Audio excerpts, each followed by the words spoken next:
Akal itu aqlun, tadi dalam kitab Arab dia kata nurun khalaqahu Allahu biqalbin lahu syu'a'un muttasil bil dimagh. Artinya akal ini, kita nak faham yang kata akal tu bukan otak, bukan organ. Kalau kita tunjuk mana akal, tunjuk kepala, kena kepala lah. Kalau kita tak dalam kepala tu ada apa? Ada otak. Bukan yang terima sebagai akal. Ya. Kalau lah otak tu sebagai akal, maknanya binatang pun ada akal. Ya tak? Binatang ada otak. Beruk kera tu ada otak, kucing ada otak. Tapi tak ada akal. Maka akalnya yang membezakan kita sebagai manusia dengan makhluk Allah yang lain. Ya. Dengan akal tu jugalah kita dijadikan sebagai semulia-mulia makhluk. Dikenakan akal. Ya. Maka akal tu kata ulama, iaitulah akal ni satu cahaya yang Allah jadikan di hati, yang di hati kita tu. Dan dia ni, cahaya yang di hati ni ada berhubungan dengan otak kita. Dengan adanya akal tu lah otak tu berfungsi. Ya. Dengan ada akal tu maka otak tu berfungsi boleh berfikir dengan waras. Tanpa akal, otak ada saja ni, tapi tak ada nak pakai. Seperti orang yang gila kan? Gila tu maknanya hilang akal. Otak ada berfungsi, tapi tak boleh fikir. Dah fikir pun fikir benda yang kita kata pelik-pelik lah. Tu yang gila tu. Sebab hilang akal. Maka sebab itulah gila ni berat. Mana dia membatalkan wuduk. Ya, membatalkan wuduk. Walaupun tak kentut pun. Tak kentut pun tiba-tiba gila. Batal wuduk. Ya. Nanti dia sedar balik, kena ulang balik ambil wuduk. Bismillah. Ya. Sebab dia ketika gila tu dah dikira dia berhadas kecil. Bila batal wuduk, batal lah sembahyang. Ya. Okey. Yang pertama, hilang akal dengan sebab gila atau mabuk. Mabuk ni dia tak sampai gila tapi hilang akal juga. Ya. Mabuk sama ada mabuk dengan sebab minum arak ke, ataupun mabuk dengan sebab apa? Contoh kita mabuk laut tu hilang akal. Kita mabuk laut tak kan? Tapi kalau sampai tak hilang akal tu batal wuduk. Ya. Tapi kalau sekadar mabuk macam tu ya tak tahu lagi. Mabuk laut. Tapi kalau mabuk sampai hilang terus dia punya pertimbangan akal, dikira batal wuduk. Ya. Kalau kadang-kadang kita ni kita jumpa satu air, kita nampak sangat ini kan air minum. Berjernih kan. Bila kita minum tahu lah ni samsu. Mana tahu kan. Ataupun arak kan jenis yang jernih kan. Minum mabuk. Hilang akal. Batal wuduk. Cuma itu minum tu tak haram lah. So dia tersilap bukan sengaja.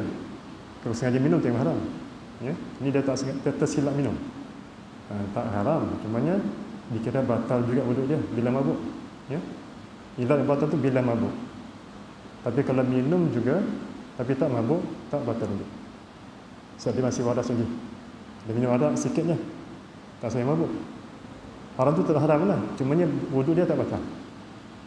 Kita kena faham tu lah. Kata ulama, batal bila hilang akal. Ya. Okay, atau lena. Lena pun dikira masuk dalam tarikh hilang akal juga. Ya. Lena kalau sini kita kata tidur dia, bukan. Lena ni ulama kata lena macam kata guru, lena tu yang sampai kata kita tak tahu langsung apa yang berlaku sekitar kita tu. Nampak kita benda-benda faham? Nak tahu orang tu lena tak lena, cuba kita bisik atau cakap kat tepi dia, dia bagi respon tak? Ni misal contoh lah, guru dah bagi misal kan. Kita cakap ke tepi dia, jangan buat lah, ni bagi misal je. Kita kata, bodoh. Dia marah tak? Dia marah tak? Dia marah maksudnya dia sedar tu. Tak lena tu. Cuma mungkin mengantuk sangat jadi dia iyalah macam tu. Tapi dia dengar lagi. Orang kata apa dia perasan lagi, faham lagi. Itu tak batal. Yang batal ni dia lena tu sampai tak tahu langsung apa yang berlaku sekitar dia. Itu hilangkan. Maka batal dulu. Ya. Tapi itu pun ada kait lagi lah. Ada kait lagi. bukan semata-mata lena batal. Tengok dulu.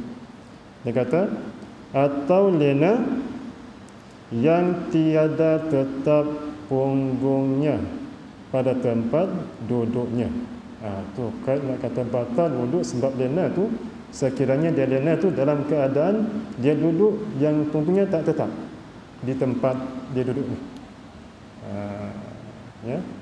Maknanya dia tak duduk ni macam ya sekejap kali ke sana ke sini. Sebab apa kata ulama dikaitkan dengan apa nama? Dikaitkan dengan batal wuduk sekiranya dia duduk tak tetap. Tapi kalau duduk faham kat situ, kalau dia duduk sambil lena tapi duduk yang tetap pada punggung tak batal walaupun lena. Contoh, dia lena sambil duduk macam ni, macam saya ni lah. Duduk lena hilang kan sambil lena habis tak sedar langsung. Lepas tu orang gerak dia. Ustaz, dah zuhur dah dia duduk sembahyang. Kita sedar dia. Tak batal duduk. Sebab apa? Sebab alasan dia kenapa tak batal? Sebab dia duduk tu tetap papan punggung. Faham? Walaupun sampai lena, tidur mati. Contoh lah kan, tak tidur mati langsung. Tak ingat apa-apa langsung. Tapi sebab dia duduk tu dengan tetap kedudukan dia tu, maka tak batal duduk. Sebab apa kata ulama? Sebab bila dia apa ni, kalau dia tak tetap, boleh jadi dia boleh keluar apa kentut tu. Kalau rapat gitu terkatup dah, rapat lah dia punya punggung tu. Contoh ya. Itu dia punya rasional dia tu. Kenapa dia kalau duduk ni tak batal, kalau duduk macam tu kali-kali dia batal. Sebab boleh jadi ketika dia ni apa duduk berkali-kali tu apa mesti beralih-alih kedudukan dia tu, boleh jadi ketika keluar angin kan, terkentut dan sebagainya, batal lah duduk ya. Okey. Itu yang ketiga. Jadi faham kat sini ada tiga dah. Pertama hilang akal sebab gila, atau yang kedua mabuk, atau yang ketiga atau lena yang tiada tetap punggungnya. Tiada tetap punggungnya tu pada tempat duduknya. Sama duduk cara di kerusi ke atau duduk di atas apa duduk bersila ke, pun kira duduk juga ya. Atau pitam. Atau yang ni hilang akal tu dengan sebab pitam. Pitam contohnya kita kata pingsan lah ya. Mungkin sebab dia sakit ke apa sampai jatuh pingsan. Maka walaupun sekejap batal juga ya. Walaupun sekejap batal juga.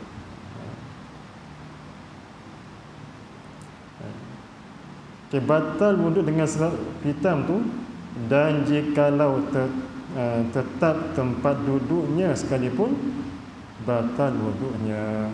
Tu ghayah kata bersangatan batal juga tu, walaupun dia ni apa nama dia pitam tu dalam keadaan tetap papan punggung.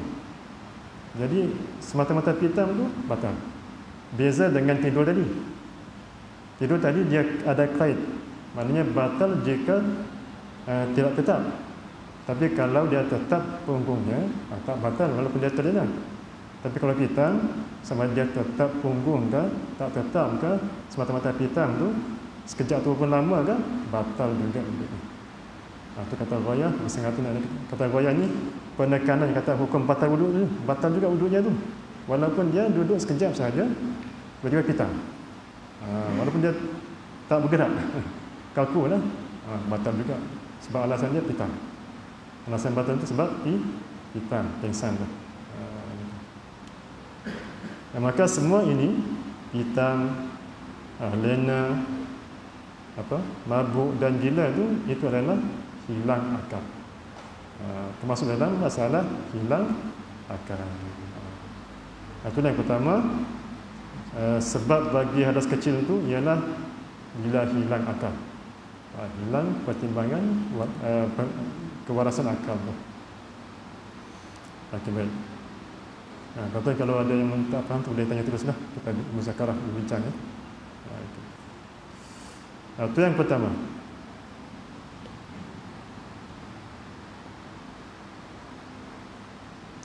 Dan keduanya, sebab yang kedua bagi hadas kecil ataupun batal wuduk tu, yang kedua ialah keluar sesuatu daripada kubul orang yang hidup, lelaki dan perempuan. Keluar sesuatu daripada kubul, kubul ni kita kata kemaluan depan, ya, atau dubur. Apa sampai ni? Keluar sesuatu daripada kubul orang yang hidup, lelaki dan perempuan. Ini sesuatu keluar daripada kemaluan kita tu, apa sahaja. Sama ada yang keluar tu berbentuk cecair ke, atau benda yang berpenjara ke, ataupun gas ke. Semata-mata keluar sesuatu daripada kemaluan tu, batallah wudu.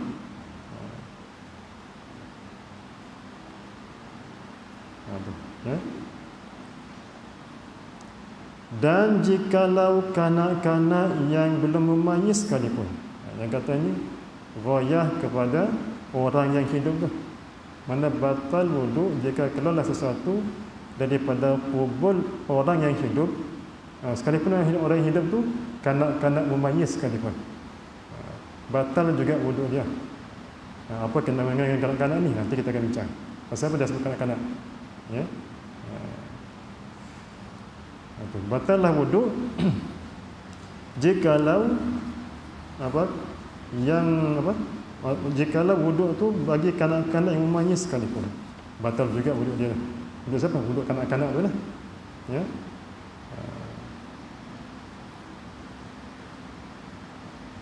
Macam mana kata kanak-kanak tu yang belum memayis boleh batal wudunya?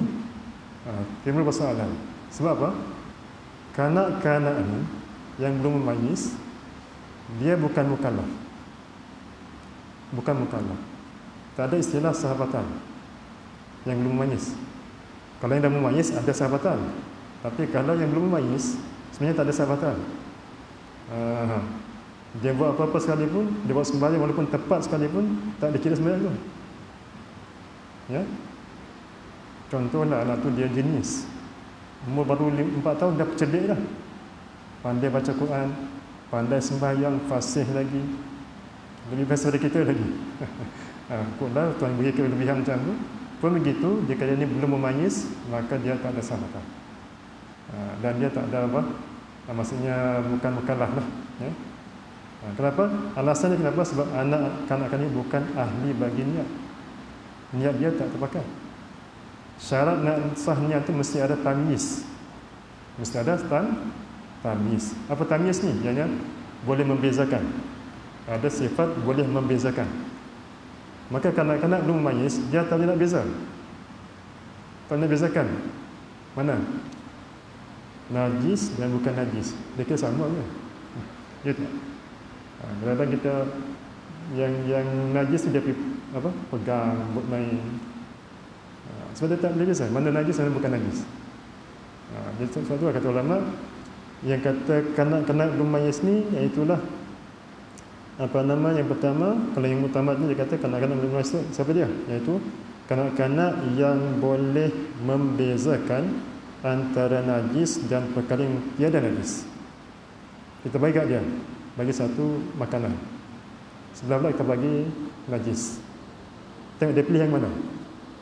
Kalau dah pandai pilih, ni tak mau ni, najis, busuk, dah kan.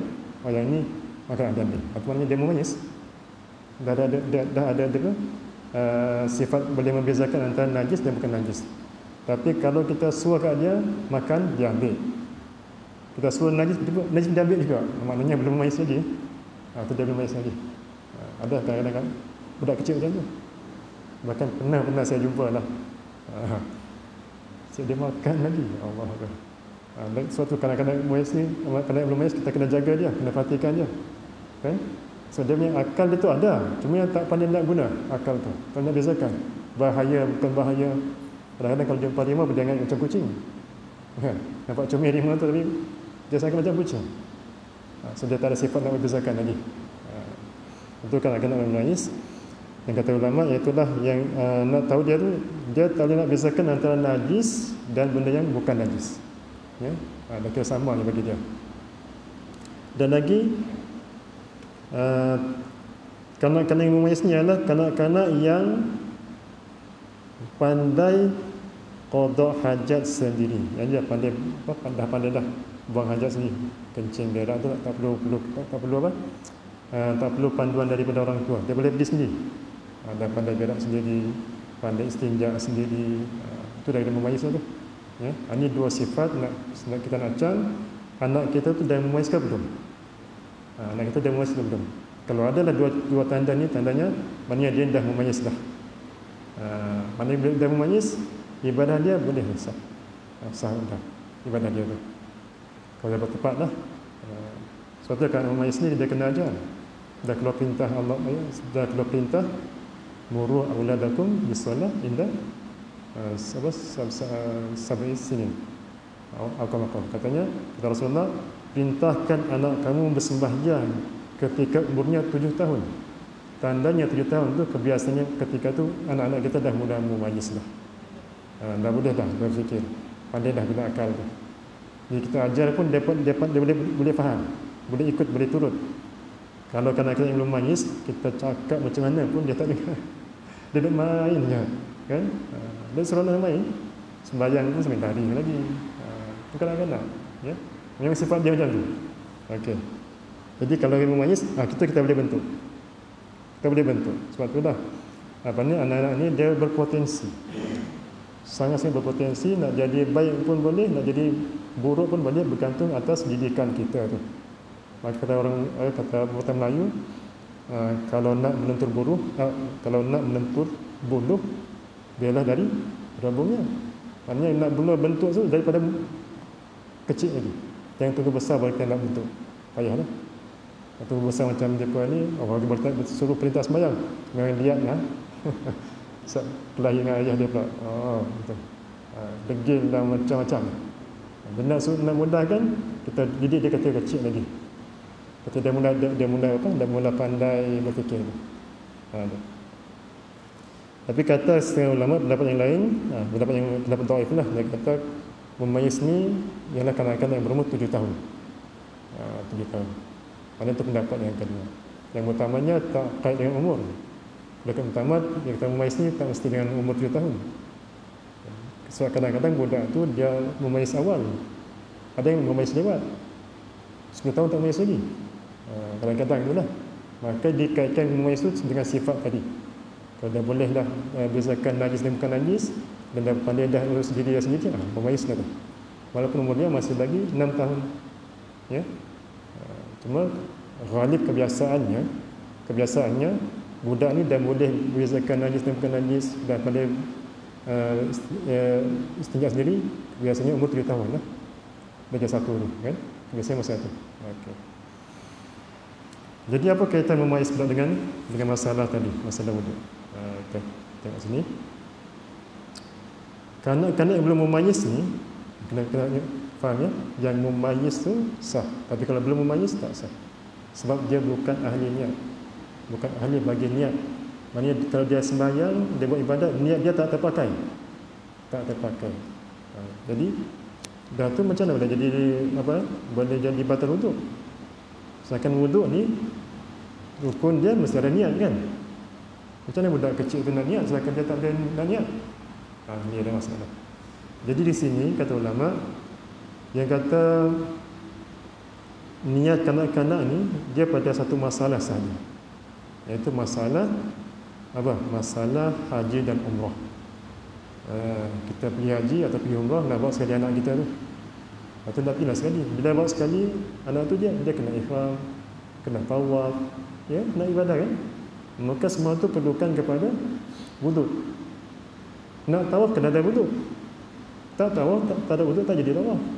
Bahkan kalau kita buat juga tawaf tanpa wuduk, haram. Sebab dikira mempermainkan syarak. Buat benda yang salah, yang rosak, maka hukumnya haram. Kaedahnya dia mengerjakan ibadah yang fasidah, maka haram. Kita buat perkara yang ibadah tu buat kita kata buat cincai lah, tak ikut rukun dia, tak ikut syarat-syarat sah dia, maka kita buat kerja macam tu, hukumnya haram. Sebab tu kena mengaji, kena tahu dia paling basic, kena tahu apa hukum, apa rukunnya, apa syaratnya, apa yang membatalkannya, baru dah sah kita punya ibadah kita ni. Jadi sini kanak-kanak yang belum memayis ni, Ayah dia nak bawa dia pergi umrah lah, umrah sekali. Dia dah kecil sangat. Kalau tinggal di rumah siapa nak jaga kan? Dia ada rezeki dah bawa sekali satu keluarga. Ayah, suami pergi, isteri pun pergi, alhamdulillah. Anak pun dia bawa sekali. Jadi anak yang belum memayis ni, bila sampai kepada ibadah yang perlukan wuduk, maka dia kena wuduk juga. Dia kena wuduk juga. Dah tu macam mana nak wuduk sedangkan dia tak boleh niat? Maka ketika inilah yang kena niat tu siapa? Wali dia. Siapa? Ayah dia. Ayah dia yang kena niat. Dia macam mana? Contohlah, masa kita suruh dia masa buat tu dia kena buat lah, basuh dia sendiri. Cuma yang niat tu kita yang niatkan. Aku akan ada sebagai anak aku sekian-sekian sebulan demi sebulan kerana Allah Ta'ala. Sahaja aku berwuduk bagi anak aku sebulan demi sebulan kerana Allah Ta'ala. Ataupun sahaja aku mengangkat kecil bagi sebulan demi sebulan anak kita tu lah kerana Allah Ta'ala. Itu niat. Tidak pun basuh ke tangan dan seterusnya. Baru sah lah. Sah sebab apa? Nak bagi sah ibadah tawaf tu. Tiba-tiba anak kita tu pun hilang akal. Itu ada masuk dalam bab tadi lah. Dia hilang akal anak tu, datang gila ke, datang mabuk ke macam mana kan, maka batallah wuduk anak tadi. Boleh faham tak? Boleh tak? Boleh? Dan kau macam ni? Okey, sabar ya. Jadi bila dah hilang akal, maka batallah wuduk anak kita tu, walaupun dia masih belum memayis. Dalam masalah haji umrah ni dikecualikan, maknanya dia punya wuduk tu terpakai ketika tu untuk nak sahkan dia punya tawaf, nak sahkan dia punya ibadah-ibadah haji yang lain, ibadah umrah yang lain tu. Ya, kalau tak nanti tak boleh nak kerjakan haji umrah. Ya. Jadi syarat benar ketika dalam masalah ni, syarat kecualikan, ini dengan mana diterima juga wuduk anak tadi dan dikira sah. Ya. Gitu. Jadi cuma bila sampai kepada niat, maka yang niat itu ialah ayah dia. Kalau tak ada ayah dia, atuk dia, atuk belah ayah. Ayah kepada ayah dia lah. Itu yang niatkan. Bukan mak ya, bukan mak. Sebab mak ni bukan waliul mal.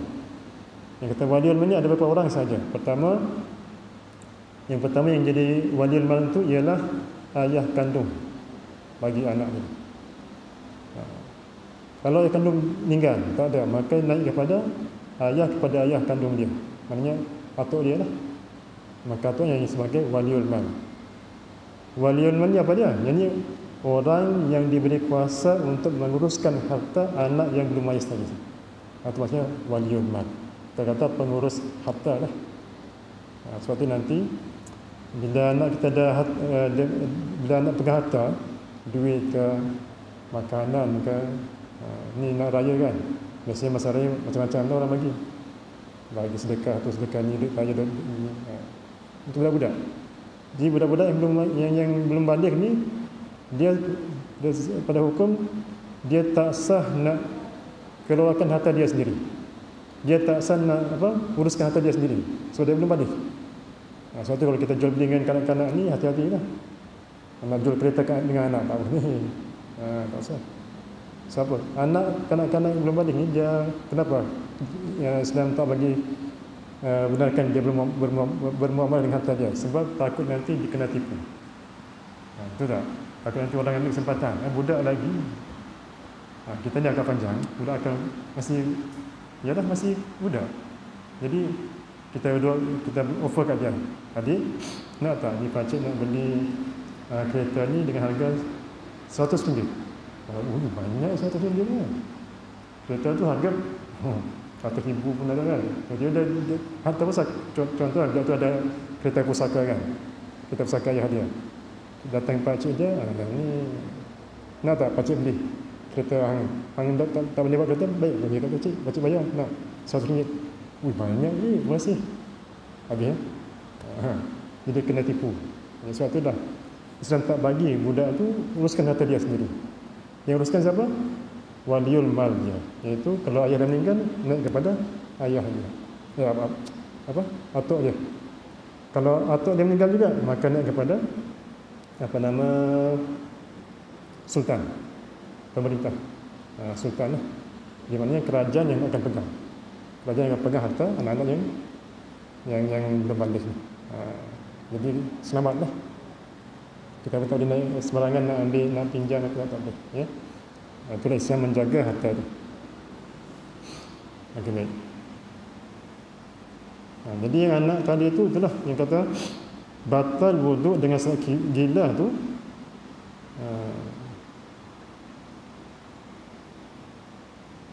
Bukan. Yang kedua ni. Batal wuduk dengan sebab keluar sesuatu daripada kubul orang yang hidup itu, lelaki dan perempuan, sekalipun dia itu adalah kanak-kanak. Batal juga. Ya, batal juga. Sekalipun dia itu kanak-kanak yang belum memayis sekalipun.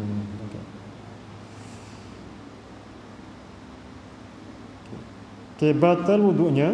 Ini orang yang keluar kubul, keluar sesuatu daripada kubul tu, batallah wuduknya, melainkan mani dirinya yang mula keluarnya yang tiada bercampur dengan mani orang yang lain. Ini apa ni? Ini pengecualian yang kata batal wuduk tu dengan keluar sesuatu. Apa saja keluar yang daripada kemaluan kita tu, dia akan membatalkan wuduk. Tetapi dikecualikan satu benda. Yang ini kalau keluar juga, walaupun keluar daripada kemaluan tu, tak batal. Apa dia? Melainkan mani. Ini ada mani lah.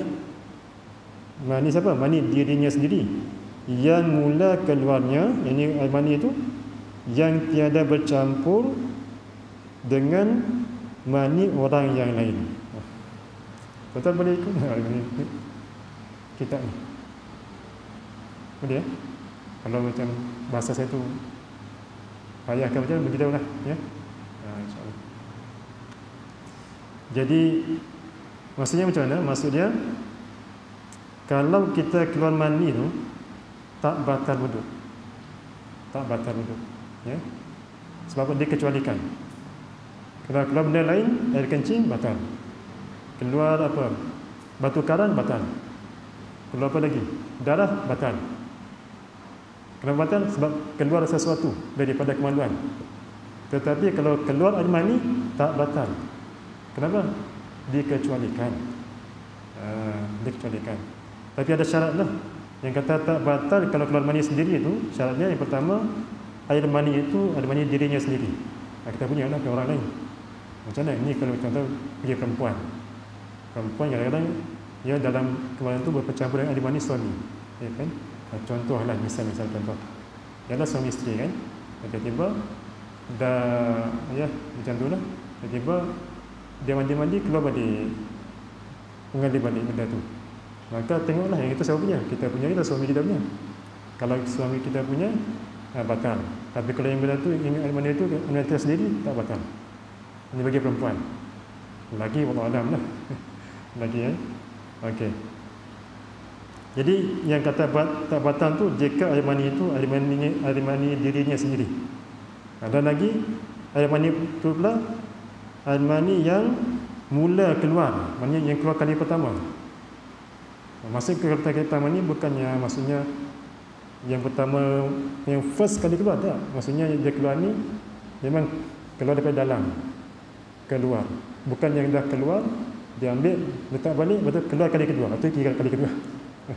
Nah, dia tak ada kerja lain. Ini apa kata hukum, lama kata hukum. Ya, dia kata kalau dia buat macam tu, dia dah keluar benda tu, dia masukkan balik, kemudian keluar, maka yang itu dikira batal juga, walaupun air mani. Ya, sebab apa alasannya? Sebab dia keluar apa nama? Bukan mani yang pertama kali. Ya. Tapi kalaulah dia ni apa nama keluar mani, contohnya dia pancut sekali dan pancut lagi kedua, kemudian ketiga, keempat sampai 10 kali sekalipun, itu tak batal. Tak batal. Ya. Sebab memang daripada dalam keluar keluar, bukan yang kita masukkan balik, baru keluar balik. Faham ya? Yang itu tak batal.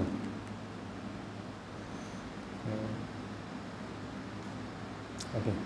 Dia kata maka keluar dengan kata yang mula keluar itu, yang ini tak termasuklah dengan katanya kata musannif air mani yang keluar yang mula-mula keluar tu, iaitulah oleh keluar yang kedua. Mani yang keluar kali kedua. Mani yang kali kedua ni, mani itu dah keluar dah. Dia masukkan balik, kemudian dia keluar lagi. Itu kali kedua. Ya. Gimana? Seperti dibubuh balik mani yang keluar itu, kemudian keluar pula mani yang dibubuh balik itu. Ikut bahasa Kedah ni. Misalnya dia masuk orang Kedah, dia tulis pun dengan bahasa dia. Jadi kita mudahkan sikit. Maknanya mudah kata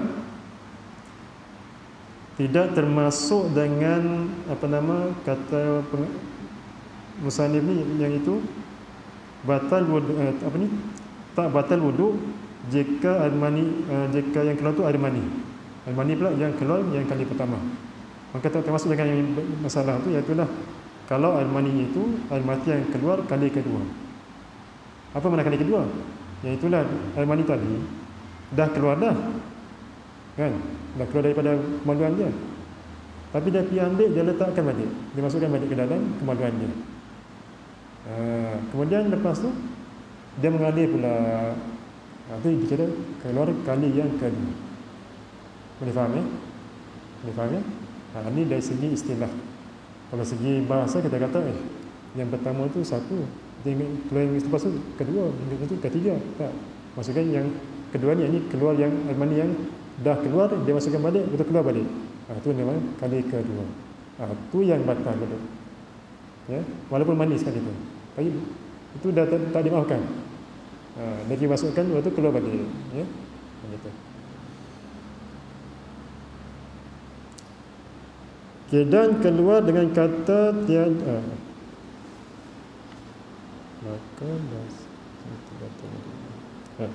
maka batallah wudunya. Maka batallah wudunya bila mana dia masukkan semula air maninya tu, kemudian keluar balik. Itu batal wudu. Kenapa batal? Sebab alasan dia sebab keluar sesuatu daripada kemaluan.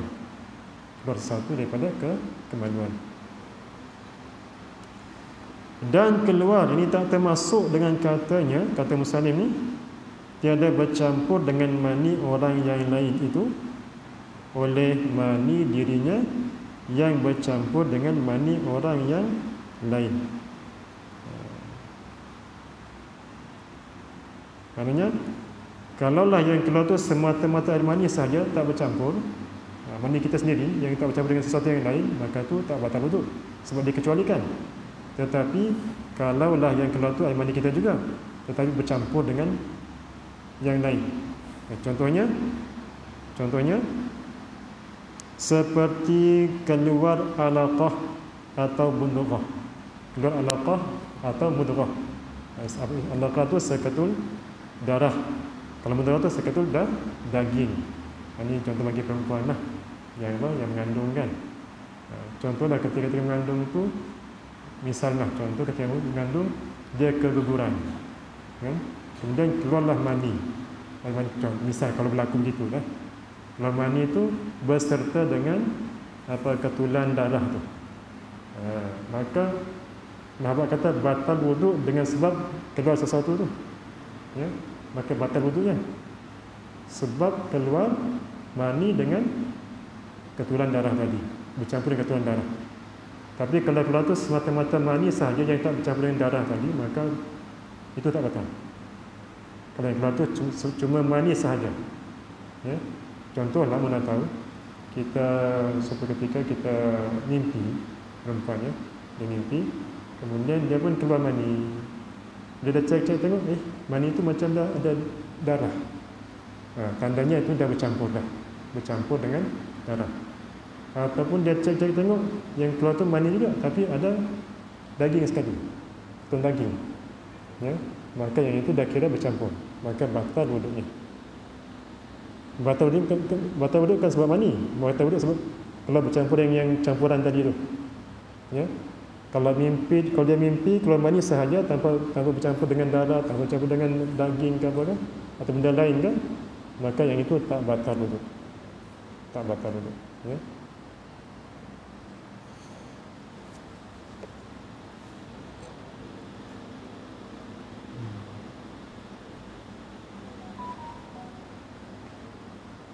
maka batal wuduk serta wajib mandi wiladah. Ini bagi perempuan yang mengandung lah. Contoh dia keguguran ya. Dia mengandung, tak sampai tempoh dia bersalin, tiba-tiba keguguran.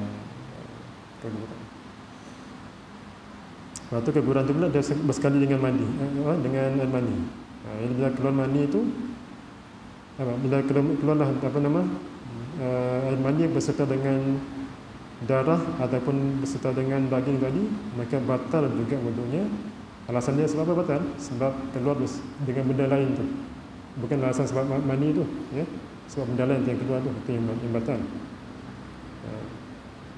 Maka batal wuduknya serta wajib mandi wiladah.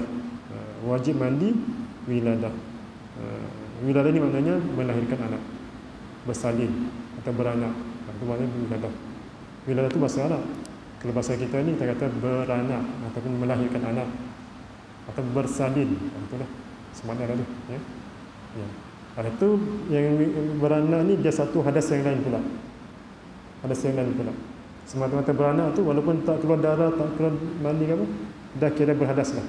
Dan berhadas bukan lagi hadas kecil, ada besar. Ada besar. Sebab tu dia kena mandi wajib. Kalau hadas kecil cukup dengan wuduk. Tapi ini kalau beranak ni tak cukup dengan wuduk, dia kena mandi. Kena mandi. Okay. Walaupun dia keluar tu kering. Dia beranak tu, contoh dia beranak, anak dia tu kering, tak ada cecair apa, tak ada darah, tak ada cecair apa. Janganlah. Mestinya kering itu pun semata-mata beranak tu dia wajiblah mandi. Sebab dia kira berhadas besar, ya.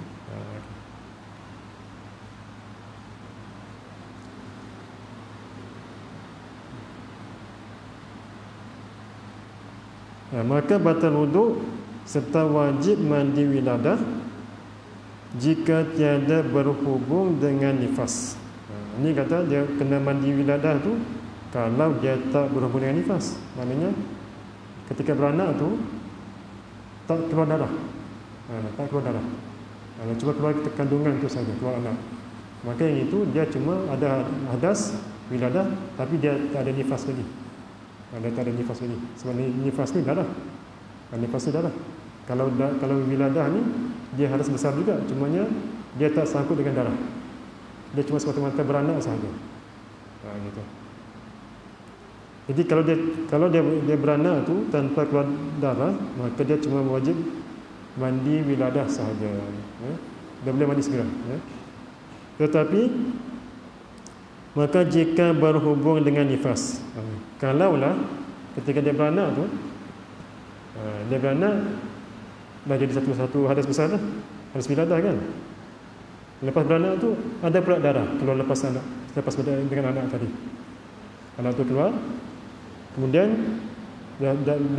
kandungan tu dah keluar pula darah daripada rahim dia. Maka yang itu adalah nifas. Darah yang keluar selepas beranak tu itu adalah nifas. Sebab apa? Takrif nifas tu ialah darah yang keluar daripada rahim perempuan mengiringi beranak. Maknanya selepas daripada beranak. Itu makna nifas tu. Darah yang keluar mengiringi darah yang keluar daripada rahim perempuan selepas daripada melahirkan anak. Itu mudahnya macam tu lah.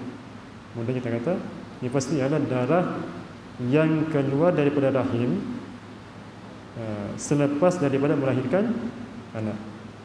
Adapun darah yang keluar sebelum melahirkan anak bukan nifas. Dan juga darah yang keluar bersama dengan anak bukan nifas. Bukan nifas. Yang nifas tu darah yang keluar selepas melahirkan anak tu. Mana saya itu dia ambil tarikh daripada kita Arab. Ya, kita Arab. Begitulah maksudnya. Sekarang ni kita ni kadang-kadang kita terkeliru. Kita sangka kalau anak tu melekat darah yang melekat di tubuh anak, kita nifas tu, bukan. Darah yang melekat di tubuh anak tu bukan nifas. Darah yang nifas yang mana? Selepas anak tu dah keluar habis dah, ada pula darah keluar dari rahim kita. Itulah nifas. Ya. Walaupun sedikit. Ya. Okey. Maka jika berhubung dengan nifas, kalaulah dia beranak tu kemudian datang nifas pula, maka nanti mandi nifas. Maknanya bila keluar darah nifas, dia tak boleh mandi wajib dia tak boleh terus mandi wajib untuk wiladah. Sebab apa? Sebab ada lagi hadas yang lain, iaitu hadas nifas. Maka hadas nifas ni dia kena tunggu habis tempohnya, barulah dia boleh mandi wajib.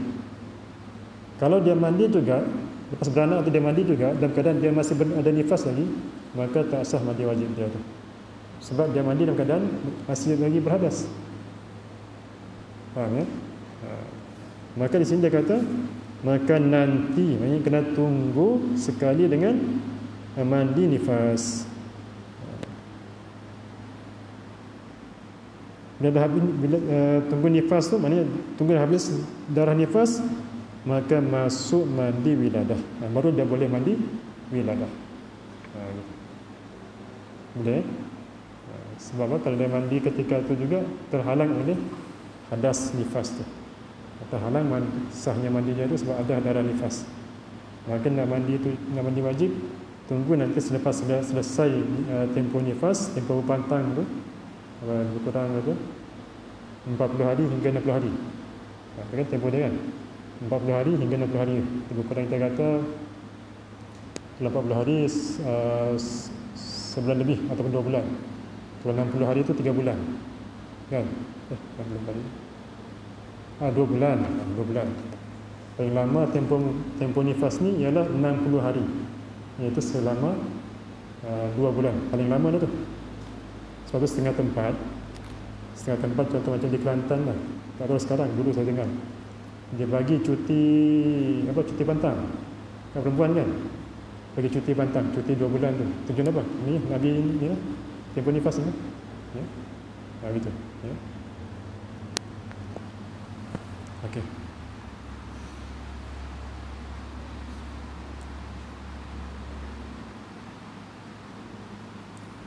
Setakat ni ada yang tak jelas lah pasal apa? Batal wuduk dengan sebab keluar sesuatu daripada kemaluan.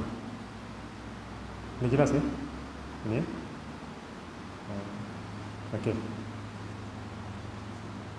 Atau keluar sesuatu daripada dubur orang yang hidup, sama ada yang keluar itu angin atau suara atau asap atau cacing, maka batal wuduknya. Ini maksudnya masalah yang termasuk dalam sebab hadas yang kedua, iaitu batal wuduk tu dengan sebab keluar sesuatu daripada dua kemaluan. Tadi kita dah bincanglah tentang kemaluan qubul. Yang ini pula keluar sesuatu daripada dubur. Dubur tu belah belakang lah, punggung kita tu lah ya, lubang dubur tu. Maka batal juga wuduk seseorang tu bila mana keluar sesuatu daripada lubang duburnya. Ini sama ada lelaki atau perempuan ya. Maka sesuatu tu apa sahaja yang keluar, sama ada yang keluar itu adalah angin ya, macam kita kentut tu dah, kita kentut keluar angin, atau yang keluar tu suara, tak ada angin, tak ada apa, tapi keluar suara, bunyi apa? Bunyi itu lah, dia kentut tu lah kan. Tak ada bau, tak ada angin, tapi ada bunyi, pun batal juga. Bahkan kata walaupun bunyi itu bunyi zikir, terselengah tak? Dia tak bunyi, dia bukan bunyi macam biasa tu, bunyi subhanallah. Contoh bunyi tu bunyi subhanallah daripada dubur dia tu. Jadi batal juga wuduknya ya. Itu nak kata contoh lah, tapi jangan tak kena berlaku lah kan. Dah jumpa tak orang tu? Saya tak pernah lagi lah selama hidup ni. Cuma kata hukum tu dah ada siap. Kalau berlaku macam ni lah hukumnya ya. Kalau keluar satu daripada dubur kita tu, kurang mana tahu malam ni, bulan Ramadan ni, kita kentut pelik sikit. Tak macam biasa. Dah jangan rajin kuat berzikir sampai kentut pun berzikir juga. Contoh lah. Maka bila keluarlah bunyi daripada dubur dia tu, walaupun bunyi tu bunyi zikir, maka batal wuduk ya, batal wuduk. Okey. Ni ada kita Arab ni. Bukan kita kata kan. Kalau orang tanya ni, ya ke ada? Cuba buka tengoklah dalam kita Arab. Ada sebab ni, ya. Kita yang muktabar.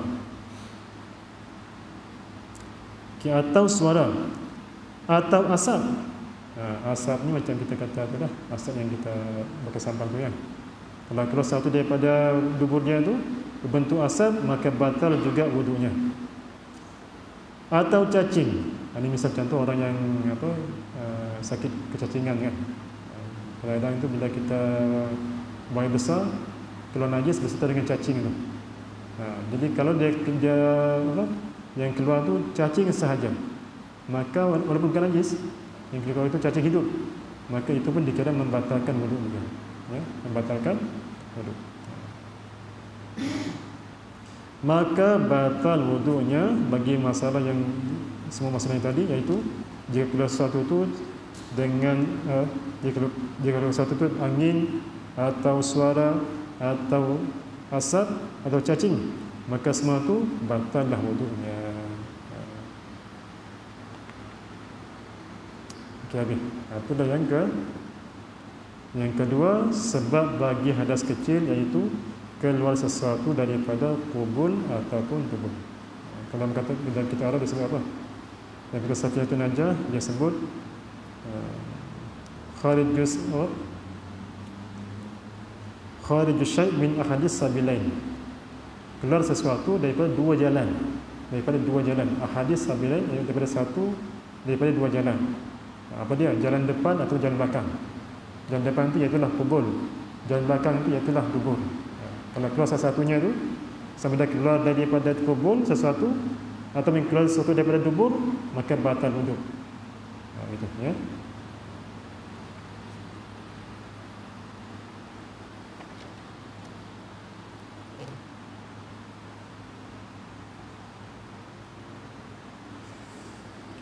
Qala Muslim rahimahullah.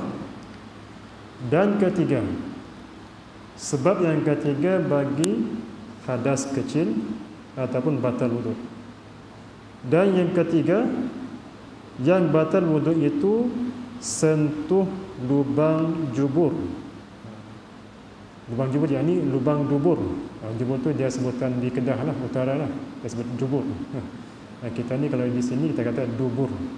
Okey. Batal wudu dengan sebab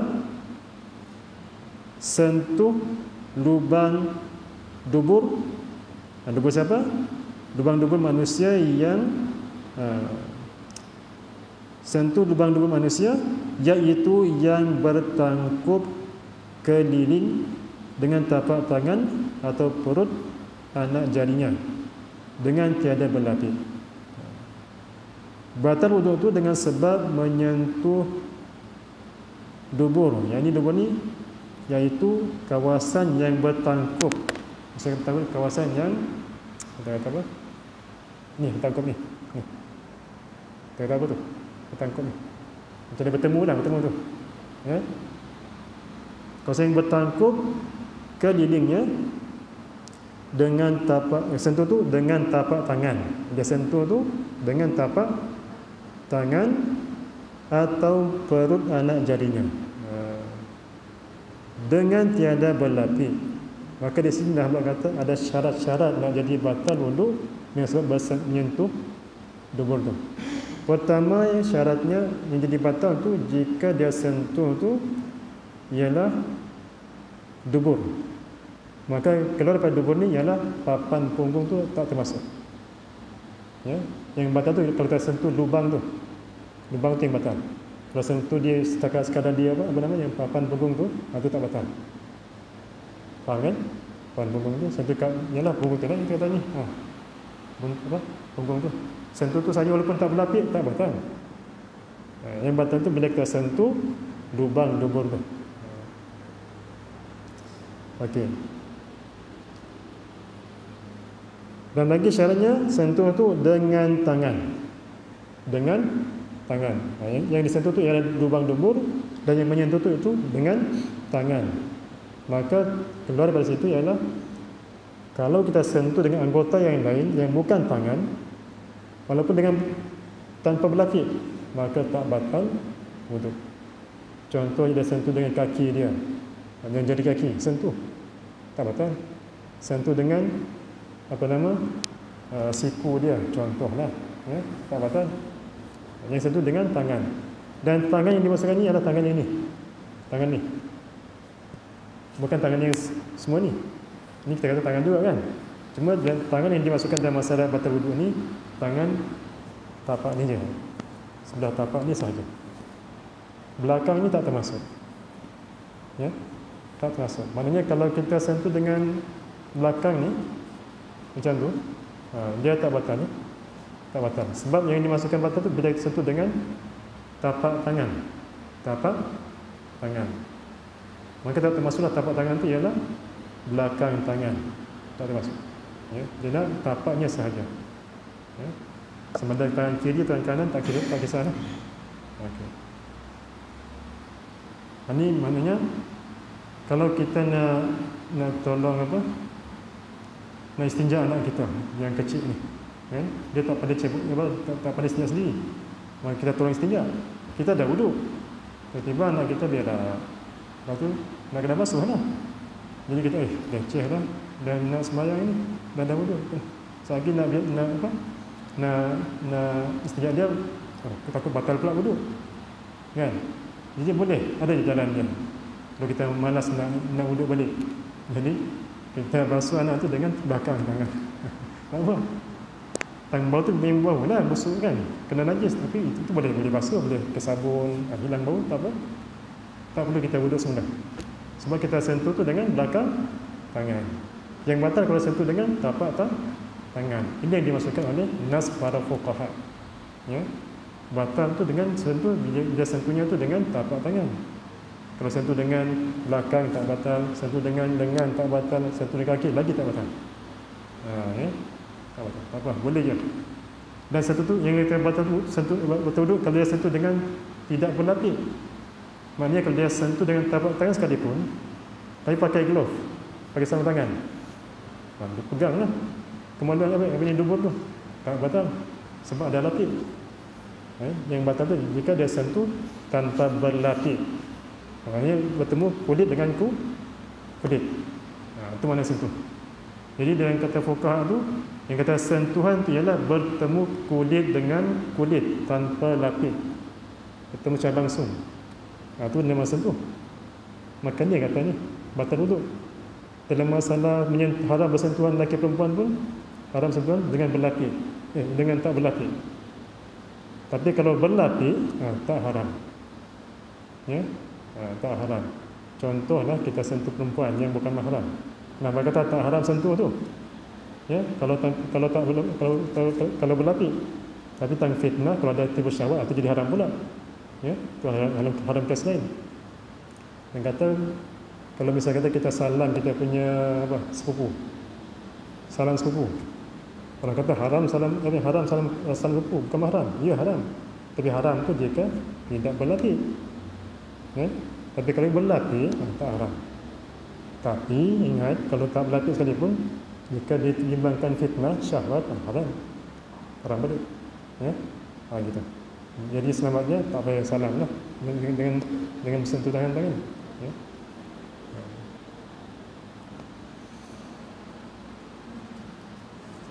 Okey.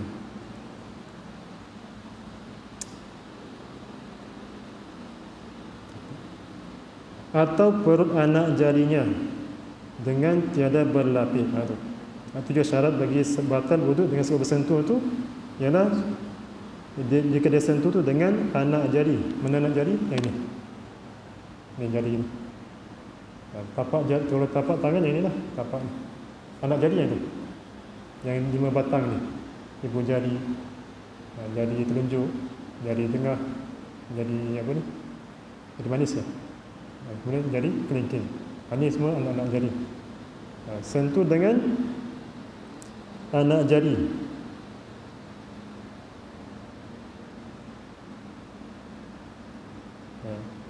Dan juga dalam keterangan dia sebut lagi anak jari itu yang perut anak jari itu. Kita sentuh dengan perut anak jari. Mana ni? Ni. Jadi nak mudah faham, yang kata perut anak jari mana? Kita buat macam ni. Ambil tangan kiri dan kanan, pangkupkan dia. Mana yang bertemu tu, itulah perut anak jari yang bila kita sentuh jadi batal wuduk. Ya, yang bertemu ni, dua jari ni. Ini yang batal kalau kita sentuh dubur tu, maka batal. Ya, tapi kalau kita sentuh yang tepi dia tu, tepi sebelah sini, ini bukan perut anak jari, ini tepi jari. Sentuh tu tak batal. Contoh dia picit bawa anak dia dengan tepi tu, buat macam ni, cebok macam tu, tak batal. Sebab apa? Dia sentuh tu dengan tepi, ya, bukan dengan belah depan ni. Itu yang dimaksudkan perut anak jari, yang disebut oleh para fuqaha, ya. Dia kata bil batni asabi', batin tu adalah perut. Maksud perut tu sebelah ni, sebelah yang putih, yang cerah ni, yang putih ni, bukan belakang, ya, bukan tepi. Ada. Jadi Tok Guru dia bagi gambar macam tu. Dia kata mudah nak faham, kita buat macam ni. Setelah temukan dua tapak tangan kita ni, mana yang bertemu, itulah yang kalau kita sentuh dubur batal wuduk. Ya, itulah dia kawasan ni. Ya, ini yang batal wuduk kalau kita sentuh dubur kita, dubur anak kita. Sama ada dubur sendiri ataupun dubur orang lain, batal juga. Walaupun dubur dia sendiri. Hanya kalau kita istinja tu, kita basuh kita punya dubur dengan tapak tangan ataupun dengan perut anak jari, batal wuduk. Ya. Tapi kalau kita basuh dengan belakang tangan kita tu, tak batal wuduk. Ya. Okey.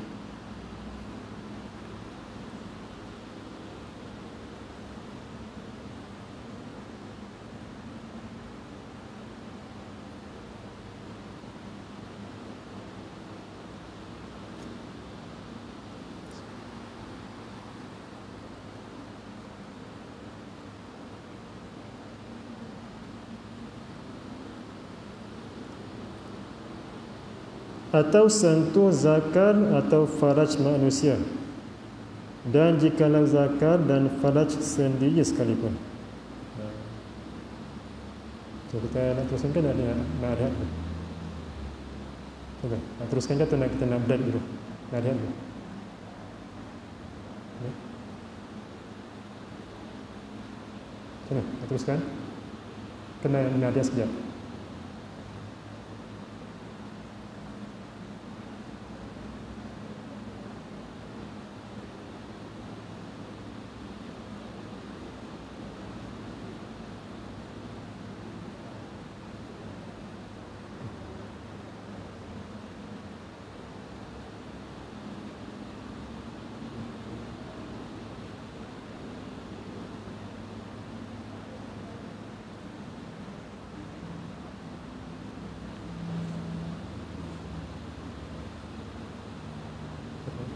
Rehat ya? Okay.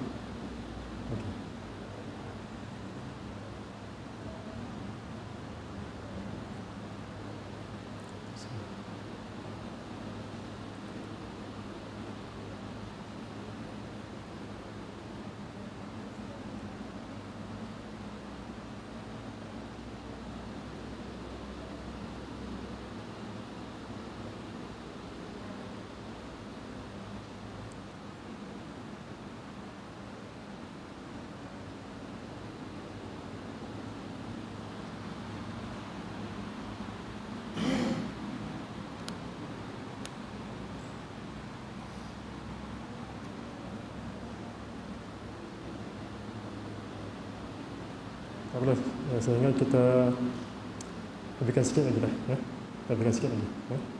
Kita boleh rehat. Qala musannif rahimahullah ta'ala, atau sentuh zakar atau faraj manusia, dan jikalau zakar dan faraj sendiri sekalipun. Ini batal juga, batal wuduk dengan tiada berlapis. Okey. Termasuk dalam masalah yang ketiga ni, yang jadi batal wuduk atau jadi sebab bagi hadas kecil tu, ialah bila menyentuh akan zakar, ini zakar lelaki ya, atau faraj. Ini faraj, dia kata faraj ini dia termasuklah faraj perempuan dan juga lubang dubur tu. Itu kalau dari segi bahasa lah. Okey, atau sentuh zakar atau faraj manusia. Dan jikalau ini batal wuduk tu dengan sebab sentuh zakar dan faraj tu, jikalau zakar dan faraj sendiri sekalipun. Jadi batallah wuduk kita ni sekiranya kalau kita menyentuh akan faraj dan zakar. Sama ada faraj tu faraj orang lain ataupun zakar orang lain, ataupun faraj kita sendiri ataupun zakar kita sendiri. Kita sentuh sendiri dengan tangan kita sendiri, ataupun batal juga wuduk kita, ya. Batal wuduk dengan sebab bersentuh tu, kulit dengan kulit. Bersentuh batal wuduk tu dengan tiada berlapik. Itu syarat yang kata nak jadi batal wuduknya dengan semua sentuh tu, dengan syarat dia sentuh tu dengan tidak berlapik, maksudnya direct langsung dengan kulit, bertemu dengan kulit. Jadi keluar dengan kata bersentuh dengan berlapik ini ialah dengan dia bersentuh juga, tetapi dengan perantaraan. Ada lapik, contoh dia lapik dengan kain ke, dalam sentuh dengan lapik dengan plastik ke, dengan glove ke, sarung tangan ke, itu tak batal lah, tak batal, ya, sebab ada lapik.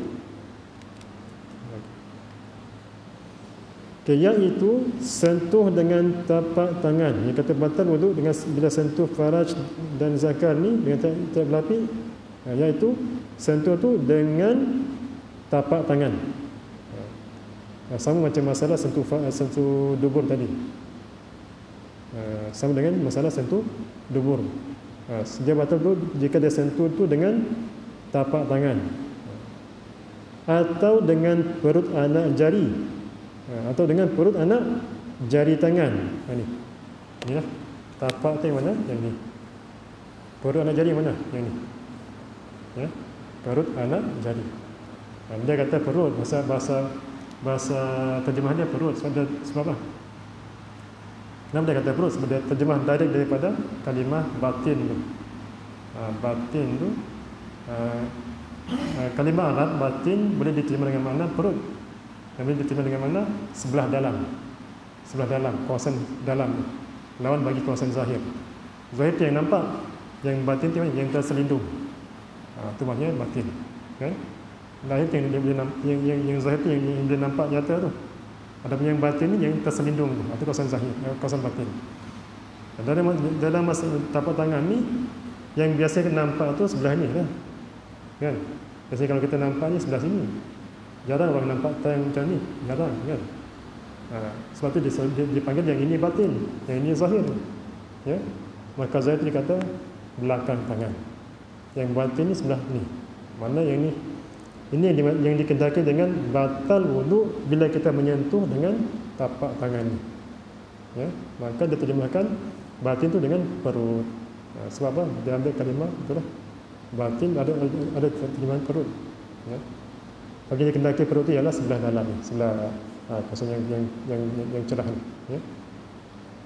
Batallah wuduk jika dia menyentuh faraj ataupun zakar tu dengan batin tangannya, dengan tapak tangannya ataupun dengan perut anak jarinya. Walaupun yang dia sentuh tu zakarnya sendiri ataupun farajnya sendiri, batal juga.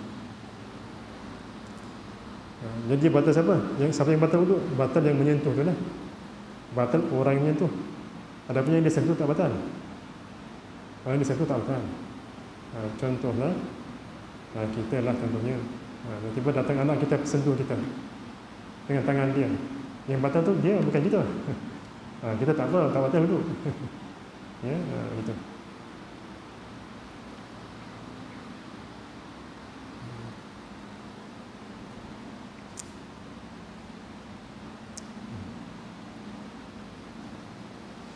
Dan jikalau zakar dan faraj yang dipotong sekalipun, kata goyah, kata bersangatan, batal juga wuduk tu. Jikalau zakar dan faraj itu yang dipotong sekalipun, maknanya dah terpisah zakat yang dah terpisah daripada badan dia, ataupun fals yang dah terpisah daripada badan dia. Contohnya kita jumpa kan,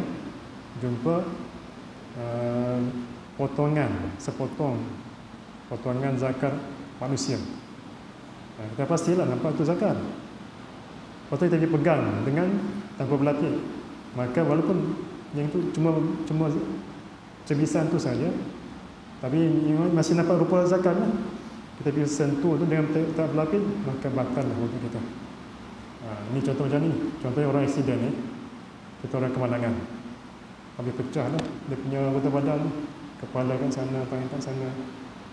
Kita pun yang bertugas ni, ialah kutiap dia punya cebisan badan dia.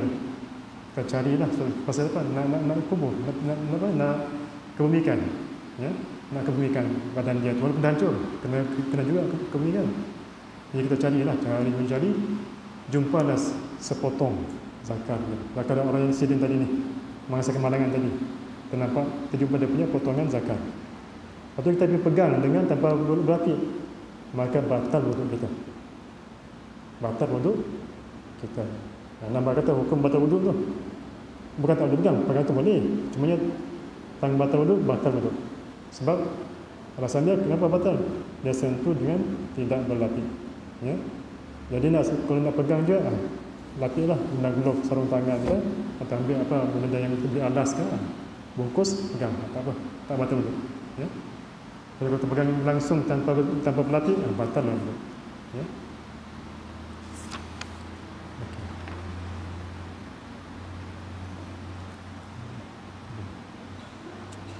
Tapi kalaulah zakat tu dah tak rupa macam zakat dah hancur penyek dah, kan? Dah terpotong tapi dah penyek, tak nampak macam apa zakat, tu tak apa, ya? Yang penting jika dia masih dalam rupa zakat, ya? Kita pun tak pasti ni benda apa ni, dah penyek tapi tahulah ni anggota badan dia tu, cuma tak pasti ni anggota badan apa ni, nampak dah keturunan daging yang hancur penyek tu. Jadi kalau macam tu sekalipun, dia tak batal wuduk. Walaupun hakikatnya itu adalah zakat, tapi dah hancur dah kan, tak rupa zakat dah, dipijak lori dan sebagainya, kita kutip ambil, jadi tak batal wuduk dah, tak batal wuduk. Okay. Maka batal wuduk dengan sentuhnya, sentuh akan zakat tu ataupun faraj yang terpotong tu. Okay, batal tu selama tiada ditumbuk akan dia lumat-lumat. Nampak kata selama dia tak hancur lah, tak hancur sampai hilang rupa zakat tu, tak nampak langsung rupa zakat, rupa faraj. Yang nampak kita nampak tu rupa daging yang hancur. Ini misalnya kata orang yang aksiden lah, kemalangan, kena gilis kereta kan, kena gilis sebuah trailer lah, kita kutip dia punya cebisan daging sampai tak tahu nak bezakan dah. Ini anggota apa ni? Tangan ke, perut ke apa ke? Dah hancur ni, kan? Yang tu tak batal kalau kita sentuh. Kebetulan yang kita sentuh tu memang zakat dia, tapi dah hancur, tak batal. Sebab dah lumat dah, tak rupa zakat lah, ya. Yang batal ni kalau dia terpotong cebisan zakat tu, tapi masih nampak rupa zakat. Kita cakap, ini zakat ni, kita pegang, batal wuduk. Faham ya? Itu dia masuk dalam. Tiada batal, ya. Maka jika sudah ditumbuk lumat-lumat, ni lah ditumbuk lumat, kita kata jika dilenyek lah, kalau digilis kereta api, digilis dengan lori ke sampai lumat, jika sudah ditumbuk atau hancur lumat, nescaya tiada batal wuduk disentuh akan dia. Tak batal lah wuduk dengan sebab kita sentuh dia tu, anggota zakat yang terpotong tadi yang dah hancur lumat ni. Tidak batal wuduk kita tu jika disentuh dengan tapak tangan dan anak jari. Walaupun kita sentuh dengan tapak tangan dan anak jari sekalipun, tetapi zakat tu dah hancur lah, maka tak batal lah wuduk kita, ya, tak batal. Dia kata musannif, adapun telur zakar sama ada dipotong atau tiada dipotong, maka tiada batal wudu. Wallahu ta'ala a'lam.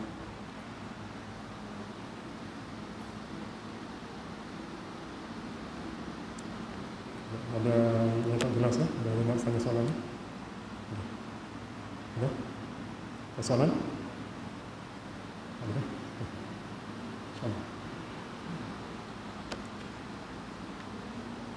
Jadi kesimpulannya,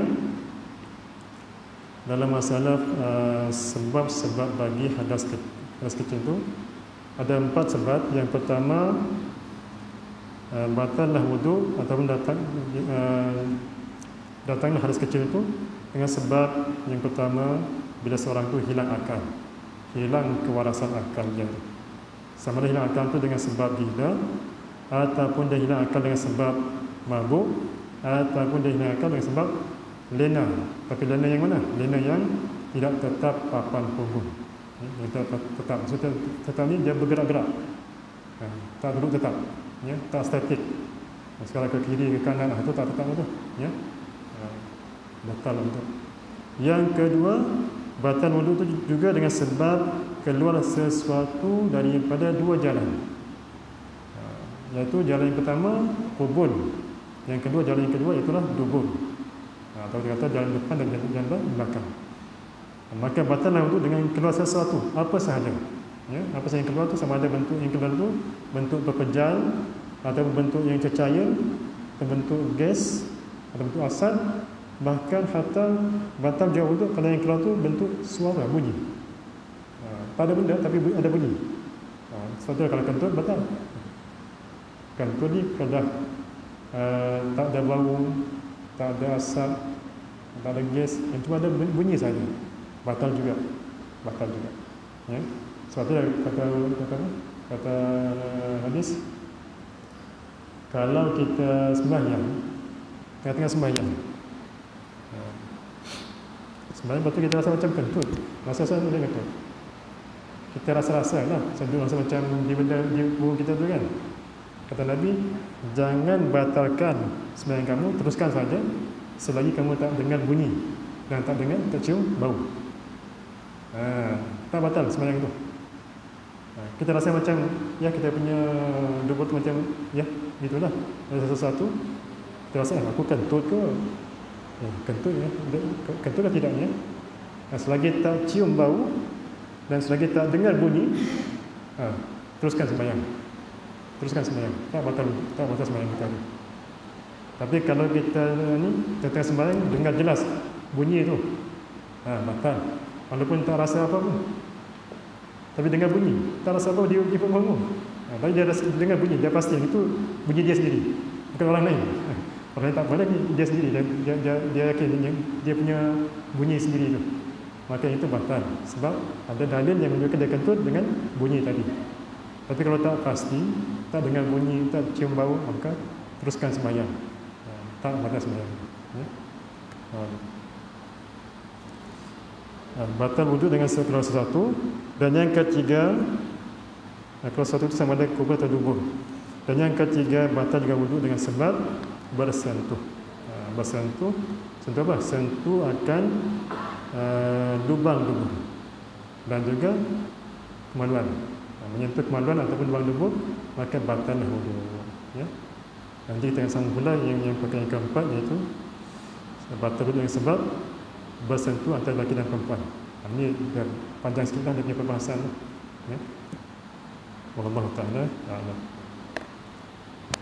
Bismillahirrahmanirrahim. Alhamdulillahirabbil alamin, wassalatu wassalamu ala asyrafil anbiya'i wal mursalin sayyidina Muhammad wa ala alihi wa sahbihi wasallam ajma'in. Allahumma ruddana ma 'allamtanahu inda hajatina ilaihi wa la nusi. Wa sallallahu ala sayyidina Muhammad wa ala alihi wa sahbihi wasallam walhamdulillahirabbil alamin. Assalamualaikum warahmatullahi wabarakatuh.